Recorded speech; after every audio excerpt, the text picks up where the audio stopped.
It's Tuesday, January 5th. This is The Street Live. I'm Katherine Ross, and I'm joined by Jim Cramer. Jim, obviously we have the Georgia runoff today, and as you said yesterday, it will impact the markets. I mean, we now are looking like the Dow is going negative. So what else are you going to be watching in the markets today? Look, I think that there are a lot of people who are visioning that the Senate goes Democratic. Suddenly we have no more gridlock. We have things that can be done, including raising taxes, changing capital gains taxes, changing taxes on dividends. When you get that, obviously there are people who get nervous. The uncertainty of this runoff has created a lot of nervous people. So we end up with people who just say, you know what? Who needs this? I've got big profits. Let me take them. And that's what I'm seeing. Remember, the profits in the Dow, the profits in the older stocks are still immense. I mean, the S&P was up 16%. It's interesting is that there's not profit taking in the tech stocks, with the exception of, say, of Microsoft. So I think things are fine. We have to see how things play out. I've been using themes, as you know, Catherine, that will work if the Democrats even take the Senate, because I don't want to be so granular as to fall into the trap of 2019, which was to ignore individual stocks and focus on the S&P versus bonds. That's not cutting it anymore. You want to have themes and you want to have stocks associated with the themes, and those will be triumphant. If they were triumphant over the virus, they'll be triumphant over the Georgia run. And speaking of your themes, one of which is COVID stimulus and COVID in general. And we now have these new COVID strains out of South Africa and Britain that are worrying because of how contagious they are. But from an investing angle, is this concerning? And how much attention should investors be paying to these headlines? Well, I do think that what's going to happen is that this sweeps. I mean, yesterday, Cuomo talked about upstate New York. I mean, one thing we absolutely know. We've learned that we have no control over this thing. Nothing we do seems to work at all, except for the vaccine. And without the vaccine, we have to face facts, which is that the electric strain could lead to a lockdown, the way it just led to a lockdown in the United Kingdom. And that's another reason to sell stocks. Now, if we were to exhibit any sort of confidence with the stockpiled vaccines, then I think what we would do is say, you know what, it's not a foot race against the fast transmissible versus the vaccine. We're going to get vaccinated, so let's just take a pause and recognize that if we don't put ourselves in situations where we don't know people and we're in tight quarters, we'll still be fine. Remember, even with the transmissibility, you have to get it from someone. If you aren't with that someone, you won't get it. So where do you get it? Well, you get it traveling, you get it in restaurants, you get it in games. So avoid those places, because if it's fast transmissible or slow transmissible, you can't get it from someone if you're not with that person. Now, Jim, before we continue to talk about the stock market, I want to take a quick detour and ask you about Bitcoin, because JP Morgan does now see Bitcoin having a price target of $146,000. What does this mean for the broader cryptocurrency landscape? Well, look, if you go back and you look at the process of Bitcoin, the mystery of it, it's converting people, even though people don't even know who created it. It's converting people because there's no supply. It's one of the things that people do, and I'm relying on Pomp, who interviewed me, and that interview is in our archives. But people don't believe in fiat currency anymore. People believe that the United States is printing money. There's no end to how much is printing. But Bitcoin is not printing Bitcoin, and there is an end to how much is printing. So that's more valuable. In the same way that gold is hard to find, and gold is growing. We find about 1% more than we had the year before. That's all. So it has to do with scarcity. There's no scarcity of dollars. They're printed constantly. There's some scarcity of gold, and there's total scarcity of Bitcoin. When you have something that's totally scarce in an era where people fear inflation and don't believe in government bonds, and they don't believe in governments in general, then this Bitcoin suddenly has a lure. And the more people who give it a higher price, like we just heard, the more likely it is that there'll be more people coming in. I make no judgments. I sold enough Bitcoin yesterday to pay for my initial stake, which is what I would do if it's a stock. I take out my basis. And then I let it run. I'm not going to look at Bitcoin again. I'm fine with Bitcoin until it comes all the way back to where I bought it, and then I'll reconfigure, maybe buy it again. But I am regarding Bitcoin as a precious stock.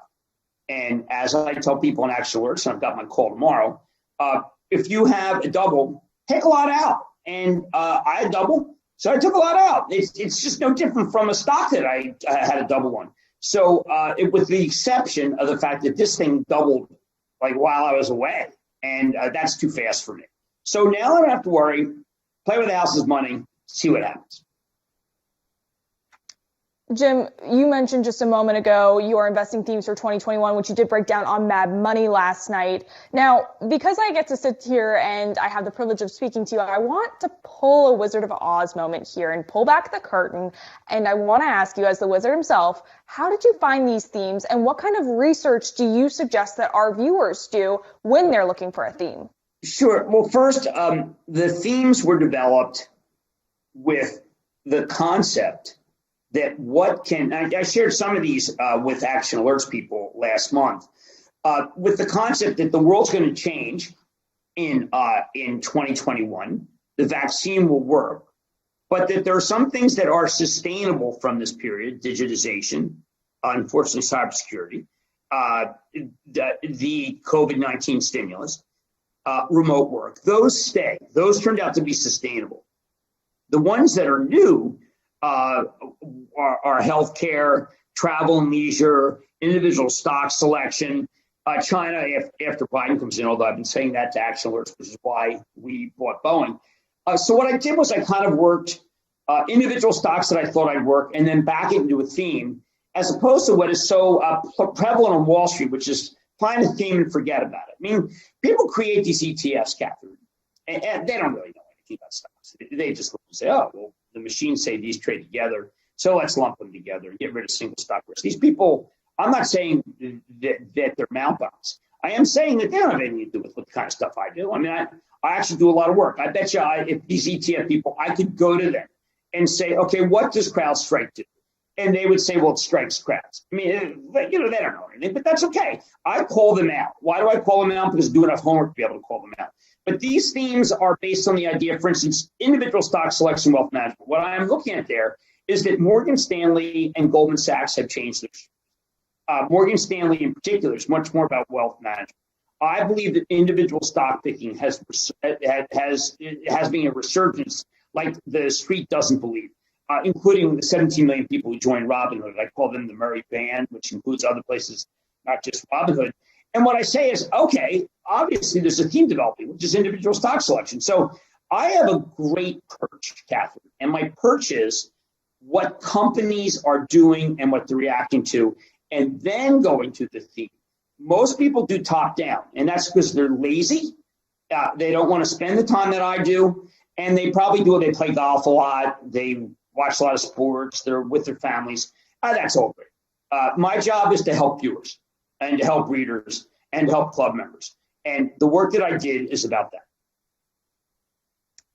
Yesterday, Jim, you and I talked about how you agree with Trump's China policies, and then Monday night, the NYSE scrapped its plans to delist China telecommunications companies. I mean, what does this abrupt U-turn mean? Well, Matt Horween, who's my writing partner, and I were speculating that could this really have been done without any consultation with President-elect Biden? Could it be really you do one thing that's very punitive to China, and then you do another? Was that like you just woke up one day and you flipped the coin? Could it be the prospect that things are going to get better with China? This is more of a Trump thing.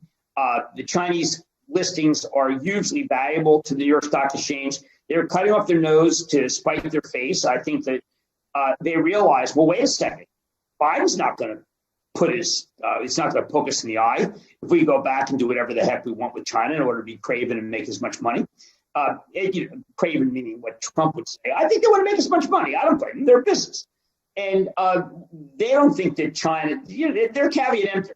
They can bring China public, any Chinese company public. You don't have to buy it, but they bring it, and a lot of people might want it. So the New York Stock Exchange is doing what it should do.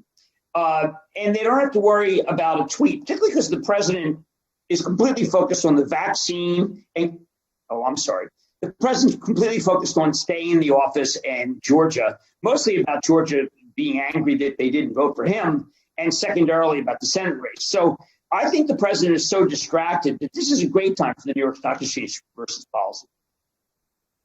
And we also got some CEO shakeup. Well, one CEO shakeup, and that's Qualcomm CEO Stephen Mollenkopf announcing his retirement this morning, with Cristiano Amon, who has been president since 2018, taking over as CEO. He also has experience with Qualcomm's mobile chip division. So with this change up, Jim, how does this impact the 5G rollout that you've been looking forward to?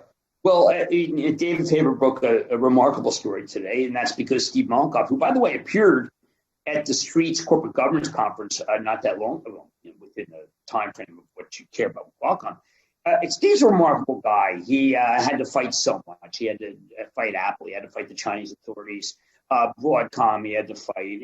There was just never-ending amounts of fights that he was involved in. NXPI couldn't get that because of the Chinese authorities.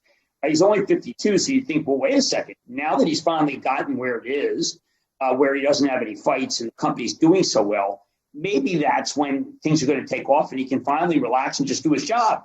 Well, I think he's going to relax. Doesn't want to do the job anymore. Cristiano's a remarkable guy. Really understands technology. This is an international company. I think that we ought to be thinking a little more about the fact that this is an international company. It's got an international person in charge who I think is dynamite. I've always liked Cristiano. He's a very exciting guy. One time I told him that I've got a lot of Cramers. There's my grandfather's brothers moved to Brazil. And he was so turned on by that because he's Brazilian that he then tried to find the Cramers for me, which I thought was really great. He's just that kind of guy. He's a nice giving guy. He'll be doing a terrific job. Qualcomm is a fantastic stock. It's one of my favorite 5G stocks, along with I like Broadcom for 5G. Obviously, Apple's good for 5G, and Skyworks is good for 5G. But my favorite, again, is Marvell Tech, where we got an estimate bump just the other day. And a lot of people feel, well, Jim, why aren't you taking the double in Marvell? And here, I think, unlike Bitcoin, the numbers, the stock deserves to trade higher on the numbers. Bitcoin, I don't know. I mean, again, better to be lucky than good. All right, Jim, and you've got your monthly call tomorrow at 11:30 a.m. over on actionalertsplus.com. Give me a sneak peek on what I need to know. Well, I'm going to focus on what it takes to be a patient investor, what it takes to do all the work and then stick with it despite the action in the stock. Hard examples of what I did right and what I did wrong. Jeff, Zeb, and I have huddled on this. We feel very good about it. Obviously, we're going to take any questions people have. We love questions from the club. And we will do our best to try to hit every single name so people know how we currently feel, given the fact that we have so many new people join the club within the last 30 days. So I think it's going to be a fun call. It's going to be a call with pathos, with bathos, with drama, and I think ultimately with education. And I can't wait for it. I'm looking forward to it. Thank you so much, Jim. And thank you for breaking down your investing themes for 2021. I find them so fascinating. With that, I'm Katherine Ross. We are now heading over to our Action Alerts Plus members only show. You're not going to want to miss it. It's over on actionalertsplus.com.